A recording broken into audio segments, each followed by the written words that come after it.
For one, concrete leveling DIY is virtually impossible. It takes specialized tools to be able to do that kind of work. You're going to be thousands of dollars into just obtaining tools to do the job instead of just paying somebody to do it. Our phone always rings. Anytime somebody wants to try a DIY project, I encourage them to do that. You know, anywhere you can save a buck. Essentially what you run into down the road where you thought you were saving a buck, turns out down the road it costs you more. Because you'll see somebody come in and either A, try and level concrete themselves, or B, seal up all the cracks.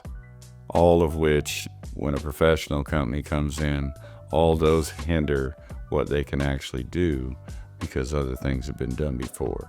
So you run into the issue where DIY projects sound good, but they end up costing you more down the road. I see a lot of crack sealing, per se, where, oh, well, I let this one get out of hand and I put a little bit too much here, and now it's cracked back open. Anytime a professional company comes in and repairs something that a homeowner had DIY'd, fixed, you run into the issue of, had this not been addressed before at all, it'd be a simple fix. Whereas, oh, Bob's come in 15 times and sealed this crack. We have to come in and remove 15 times worth of sealant in order to do it correctly.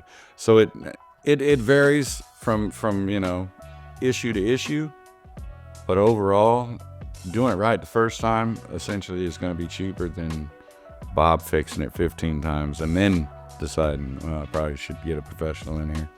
There's always easier ways to go about things, not necessarily the most simple, but again, if you run into the issue where somebody's tried to address it 15 times before, it becomes a hindrance and an issue, and overall can affect the outcome of the professional fix because of the underlying previous repairs that were unsuccessful. The risks of improper leveling essentially roll down to, if there's an underlying issue that wasn't resolved, you end up back in the same boat down the road because the underlying issue will reveal itself again. Anytime you run into an issue where things weren't properly fixed or the underlying issues weren't addressed, you run into the issue where the proper repair may have been made, but we were limited on what we can do because of A or B. Bob tried to fix it 15 times, and he did this in the process, which limits us in this process. So, I mean, fix it right. Do it right the first time. Do it right.